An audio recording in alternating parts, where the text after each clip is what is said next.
I hope you enjoyed this build. This is my brother-in-law's i7-12700K F3080 Ti build that I built for him a couple months ago, right around the launch of 12th Gen and Black Friday.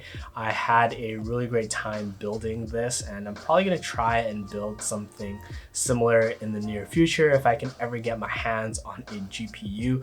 I unfortunately don't have any benchmarks with this build because when I build a PC for friends or acquaintances, I try to limit my time with the computer because I know if I was in their position, I'd probably want that computer back as soon as possible so I can start gaming rather than it being benchmark. And yeah, I do plan on making more thorough build videos and more in-depth with benchmarks if I can ever get my hands on a GPU.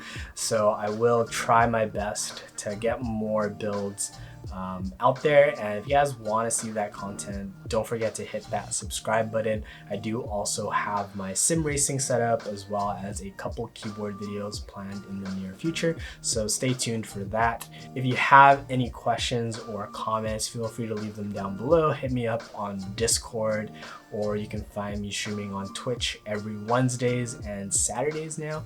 I stream around 9 p.m. to 12 a.m. Pacific, and you can find me at twitch.tv/RomelDriss. And yeah, that's gonna be it for this. I'll catch you guys on the next one.